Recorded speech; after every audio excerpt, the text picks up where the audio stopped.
ഒരു കാലത്ത് കൊച്ചിയുടെ വാണിജ്യ കേന്ദ്രമായ MG റോഡിൽ പ്രൗഢിയോടെ തല ഉയർത്തി നിന്നിരുന്ന രമണിക സിൽക്സ് എന്ന സ്ഥാപനം ഇന്ന് പലരുടെയും ഓർമ്മകളിലെ ഒരു ചിത്രം മാത്രമാണ്. ഈ സ്ഥാപനം കേരളത്തിലെ റീറ്റെയിൽ വസ്ത്ര വ്യാപാര രംഗത്ത് ഒരു പുതുതരംഗം സൃഷ്ടിച്ചു. കാലങ്ങളായി വിപണി അടക്കി ഭരിച്ചിരുന്ന ഷീമാട്ടി, ജയലക്ഷ്മി സിൽക്സ് തുടങ്ങിയ പരമ്പരാഗത സ്ഥാപനങ്ങളെ പോലും ഇത് ആധുനികവൽക്കരണത്തിന്റെ പാതയിലേക്ക് നയിക്കാൻ നിർബന്ധിതരാക്കി. അതുവഴി ഇതൊരു ട്രെൻഡ് സെറ്ററായി മാറി. എന്നാൽ അതിന്റെ തിളക്കം വളരെ വേഗത്തിൽ കെട്ടടങ്ങി. കേവലം ഏതാനും വർഷങ്ങൾക്കുള്ളിൽ തന്നെ രമണികയുടെ പ്രതാപം അസ്തമിച്ചു. ഇന്ന് ഔദ്യോഗിക കോർപ്പറേറ്റ് രേഖകളിൽ ലിക്വിഡേഷനിൽ, അതായത് അടച്ചുപൂട്ടൽ നടപടികളിൽ എന്ന നിലയിൽ മാത്രം ഈ പേര് അവശേഷിക്കുന്നു. രമണികയുടെ ആകർഷകമായ തുടക്കം, അതിവേഗത്തിലുള്ള വളർച്ച, പിന്നീട് ദ്രുതഗതിയിലുണ്ടായ പതനം, അതിലേക്ക് നയിച്ച നിയമ പോരാട്ടങ്ങൾ, ഒപ്പം ഈ പേരുമായി ബന്ധപ്പെട്ട് നിലനിൽക്കുന്ന ആശയക്കുഴപ്പങ്ങൾ എന്നിവയെക്കുറിച്ച് വിശകലനം ചെയ്യുകയാണ് ഈ വീഡിയോയുടെ ലക്ഷ്യം. രമണികയുടെ പതനം വെറും ഒരു ബിസിനസ് പരാജയമായിരുന്നില്ല. അതിലേക്ക് നയിച്ച കാരണങ്ങൾ അക്കാലത്തെ കോർപ്പറേറ്റ് ലോകം നേരിട്ടിരുന്ന വെല്ലുവിളികളുടെയും സാമ്പത്തിക കെടുകാര്യസ്ഥതയുടെയും ആഭ്യന്തര കലഹങ്ങളുടെയും ഒരു നേർചിത്രം നൽകുന്നു. 2013 ദി ഹിന്ദു പത്രം പ്രസിദ്ധീകരിച്ച ഒരു പഴയ വാർത്തയിൽ ഈ സ്ഥാപനത്തിന്റെ അൺസെറിമോണിയസ് എക്സിറ്റിനെ കുറിച്ച് നടത്തിയ പരാമർശം ഇതിന്റെ ചരിത്രം വെറും ലാഭനഷ്ട കണക്കുകൾക്കപ്പുറം കൂടുതൽ ആഴത്തിലുള്ളതാണെന്ന് വ്യക്തമാക്കുന്നു. ഈ വീഡിയോയിൽ ഞാൻ പറയുന്ന വിവരങ്ങൾ ഇന്റർനെറ്റിൽ തിരഞ്ഞപ്പോൾ ലഭിച്ചതാണ്. ഒരു ഭാവനയും ചേർത്തിട്ടില്ല. ലഭ്യമായ വിവരങ്ങൾ വെച്ചുള്ള ഒരു വിശകലനം മാത്രം. ഒരു തരത്തിൽ തെളിവിന്റെ ഒരു കണിക പോലും അവശേഷിപ്പിക്കാതെ രമണിക സിൽക്സ് മാഞ്ഞുപോയി. കേരളത്തിലെ തുണിത്തരങ്ങളുടെ റീറ്റെയിൽ വിപണിയിൽ വലിയ പ്രതീക്ഷകളോടെയാണ് രമണിക സിൽക്സ് രംഗപ്രവേശം ചെയ്തത്. കൺസ്യൂമർ ഉൽപ്പന്നങ്ങളുടെ വിപണനത്തിൽ അതിവേഗം മുന്നേറാൻ ശ്രമിച്ച ഒരു സംരംഭകരുടെ കഥ കൂടിയാണ് ഇതിന് പറയാനുള്ളത്. Ramanika silks private limited 1993 May 4 ഒരു അൺലിസ്റ്റഡ് പ്രൈവറ്റ് കമ്പനിയായി കേരളത്തിൽ രജിസ്റ്റർ ചെയ്തത്. ഒരു സ്വകാര്യ ലിമിറ്റഡ് കമ്പനിയായി ഇതിനെ തരംതിരിക്കുകയും എറണാകുളത്തെ കമ്പനി രജിസ്ട്രാർക്ക് കീഴിൽ രജിസ്റ്റർ ചെയ്യുകയും ചെയ്തു.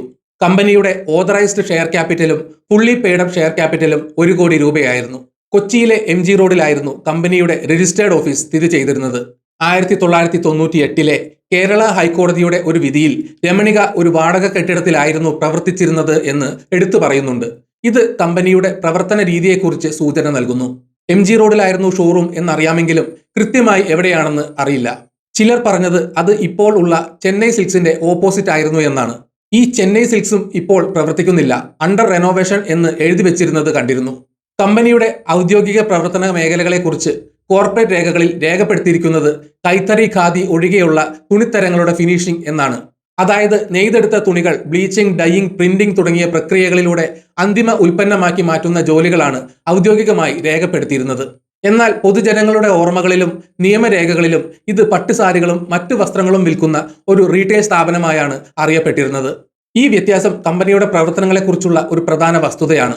90കളുടെ തുടക്കത്തിൽ കൊച്ചിയിലെ വസ്ത്രവ്യാപാര രംഗത്ത് രമണിക സിൽക്സ് ഒരു വിപ്ലവം സൃഷ്ടിച്ചു. അക്കാലത്തെ പരമ്പരാഗത തുണിക്കടകളിൽ നിന്ന് വ്യത്യസ്തമായി രമണിക ഉപഭോക്താക്കൾക്ക് തികച്ചും നവീനമായ ഒരു ഷോപ്പിംഗ് അനുഭവം നൽകി. രമണികയുടെ വിജയഗാഥയിലെ ഒരു പ്രധാന അധ്യായം അവാർഡ് നേടിയ അതിന്റെ പരസ്യ ജിങ്കിളാണ്. 1993 രമണിക ബ്രൈഡൽസിനു വേണ്ടി സംഗീത ഇതിഹാസം AR റഹ്മാൻ ഈണമിട്ട ഈ പരസ്യം ഇന്ത്യൻ അഡ്വർടൈസിംഗ് മേഖലയിൽ ഒരു നാഴികക്കല്ലായിരുന്നു. പ്രശസ്ത മോഡൽ ഗൗതമി കപൂർ അഭിനയിച്ചതും ഗായിക കല്യാണി മേനോൻ ശബ്ദം നൽകിയതും രാജീവ് മേനോൻ സംവിധാനം ചെയ്തതുമായ ഈ പരസ്യം അതേ വർഷം നടന്ന IAAFAയിൽ മികച്ച ജിങ്കിളിനും മികച്ച വോക്കലിനും ഉള്ള പുരസ്കാരങ്ങൾ നേടി. ഒരു ഹൈ പ്രൊഫൈൽ ബ്രാൻഡിംഗ് മാർക്കറ്റിംഗ് തന്ത്രത്തിലൂടെയാണ് കമ്പനി തുടക്കം കുറിച്ചത് എന്നതിലൂടെ അതിന്റെ സ്ഥാപകർക്ക് തുടക്കം മുതൽ തന്നെ വലിയ സ്വപ്നങ്ങളും അംബീഷൻസും ഉണ്ടായിരുന്നു എന്ന് മനസ്സിലാക്കാൻ സാധിക്കുന്നു. എന്നാൽ ഈ ഓവർ അംബീഷൻ തന്നെയാണ് കമ്പനിയുടെ പരാജയത്തിന് ഒരു പ്രധാന കാരണമായതെന്ന ഹിന്ദു പത്രത്തിന്റെ നിരീക്ഷണം ഈ കഥയുടെ സഞ്ചാരത്തെ ചേർത്ത് വായിക്കുമ്പോൾ കൂടുതൽ പ്രസക്തമാകുന്നു. രമണികയുടെ ദ്രുതഗതിയിലുള്ള ഉദയം പോലെ തന്നെ വേഗത്തിലായിരുന്നു അതിന്റെ പതനവും. സ്ഥാപനത്തിന്റെ ആഭ്യന്തര ഘടനയിലെ പ്രശ്നങ്ങളും സാമ്പത്തിക കെടുകാര്യസ്ഥതയും ഒരുമിച്ച് ചേർന്നപ്പോൾ അതിന്റെ പതനം അനിവാര്യമായി. രമണികയുടെ പതനത്തിന് പിന്നിലെ ഞെട്ടിക്കുന്ന യാഥാർത്ഥ്യങ്ങൾ വെളിപ്പെടുത്തുന്നത് 1998 ജൂലൈ 28 കേരള ഹൈക്കോടതിയുടെ ഒരു വിധിയാണ്. കമ്പനിയുടെ ഷെയർ ഹോൾഡർമാർ രമണിക സിൽക്സ് അടച്ചുപൂട്ടുന്നതിനായി നൽകിയ ഹർജിയുമായി ബന്ധപ്പെട്ടായിരുന്നു ഈ കേസ്. ഹർജിയിൽ കമ്പനി നേരിട്ടിരുന്ന ഗുരുതരമായ പ്രശ്നങ്ങൾ എടുത്തു പറയുന്നുണ്ട്. സ്ഥാപക ഡയറക്ടർമാർക്കിടയിൽ വലിയ അഭിപ്രായ വ്യത്യാസങ്ങൾ നിലനിന്നിരുന്നു. മാനേജിംഗ് ഡയറക്ടറായിരുന്ന ഒരാളെ നിയമവിരുദ്ധമായി പുറത്താക്കിയതുമായി ബന്ധപ്പെട്ട് ഡയറക്ടർമാർക്കിടയിൽ കടുത്ത തർക്കങ്ങൾ ഉണ്ടായിരുന്നു. കമ്പനി കനത്ത സാമ്പത്തിക പ്രതിസന്ധിയിലായിരുന്നതായി ഹർജിക്കാർ ആരോപിച്ചു. കമ്പനിക്ക് 1.5 കോടി രൂപയുടെ ആസ്തികൾ മാത്രമുള്ളപ്പോൾ 6 കോടി രൂപയുടെ കടമുണ്ടായിരുന്നു. ഇത് ആസ്തിയേക്കാൾ 4 ഇരട്ടിയിലധികം കടമുണ്ടായിരുന്നു എന്നതിന്റെ സൂചനയാണ്. അപ്പോഴത്തെ മാനേജിംഗ് ഡയറക്ടർ കമ്പനിയുടെ സാധനങ്ങൾ ഡിസ്ട്രസ് സെയിൽ നടത്തുകയും ആ പണം സ്വന്തം ആവശ്യങ്ങൾക്കായി ഉപയോഗിക്കുകയും ചെയ്തു എന്നും ആരോപണമുണ്ടായി. കമ്പനിയെ രക്ഷിക്കാൻ ഇനിയൊരു സാധ്യതയുമില്ലെന്ന് ഹർജിക്കാർ കോടതിയിൽ വാദിച്ചു.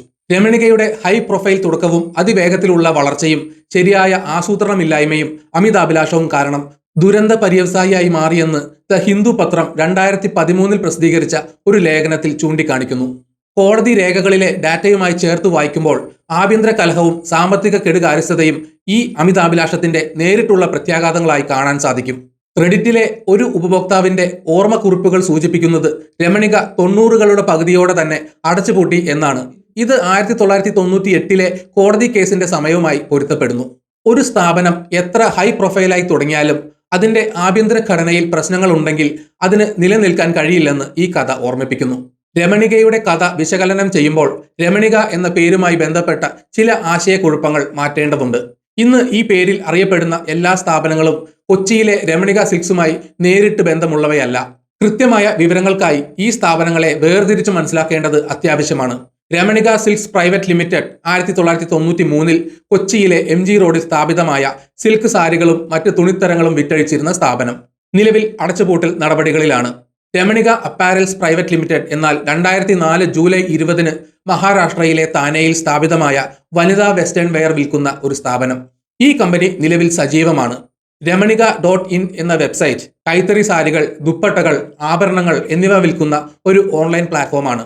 ഇതിന്റെ പേരിന്റെ ഉച്ചാരണം രാമണിക എന്നാണ്, രമണിക എന്നല്ല. രമണിക സിൽക്സിന്റെ കഥ വിശകലനം ചെയ്യുമ്പോൾ അതിന്റെ വ്യവസായ മേഖലയായ ഇന്ത്യൻ സിൽക്ക് വിപണിയുടെ ചരിത്രവും പാരമ്പര്യവും മനസ്സിലാക്കേണ്ടത് ആവശ്യമാണ്. ലോകത്ത് സിൽക്കിന്റെ ചരിത്രം 8500 വർഷങ്ങൾക്ക് മുമ്പ് ചൈനയിൽ നിന്നാണ് ആരംഭിക്കുന്നത്. എന്നാൽ ഇന്ത്യയിലും സിൽക്ക് വ്യവസായത്തിന് ആയിരക്കണക്കിന് വർഷങ്ങളുടെ ചരിത്രമുണ്ട്. സിന്ധു നദീതട സംസ്കാരത്തിന്റെ കാലം മുതൽ ഇന്ത്യയിൽ സിൽക്ക് ഉപയോഗത്തിലുണ്ടായിരുന്നു എന്ന് പുരാവസ്തു ഗവേഷണങ്ങൾ സൂചിപ്പിക്കുന്നു. ഇന്ത്യയുടെ സമ്പന്നമായ സാംസ്കാരിക പൈതൃകത്തിൽ പട്ടുസാരികൾക്ക് വലിയ പ്രാധാന്യമുണ്ട്.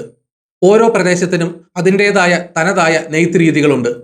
തമിഴ്നാട്ടിലെ കാഞ്ചീപുരം സാരികൾ, ഉത്തർപ്രദേശിലെ വാരണാസിയിൽ നിന്നുള്ള ബനാറസ് സാരികൾ, മഹാരാഷ്ട്രയിലെ പൈത്താനി സാരികൾ, ബംഗാളിലെ ബാലുച്ചരി സാരികൾ എന്നിവ ഈ പാരമ്പര്യത്തിന്റെ ചില ഉദാഹരണങ്ങളാണ്. ഈ സിൽക്ക് സാരികൾ ഓരോന്നും അതത് പ്രദേശത്തിന്റെ കരകൗശല വൈദഗ്ധ്യവും സാംസ്കാരിക പ്രാധാന്യവും വിളിച്ചോതുന്നു. ഈ വ്യവസായത്തിന്റെ പ്രാധാന്യം കണക്കിലെടുത്ത് സായി സിൽക്സ് കലാമന്ദിർ പോലുള്ള കമ്പനികൾ കോർപ്പറേറ്റ് സോഷ്യൽ റെസ്പോൺസിബിലിറ്റി പ്രവർത്തനങ്ങൾ നടത്തുകയും കൈത്തറി നെയ്ത്തുകാരെ സാമ്പത്തികമായി സഹായിക്കുകയും ചെയ്യുന്നുണ്ട്. ഇത്തരത്തിൽ ഒരു ശക്തമായ ചരിത്രവും സാമൂഹിക പ്രാധാന്യവുമുള്ള വിപണിയിലേക്കാണ് രമണിക സിൽക്സ് കടന്നു വന്നത്.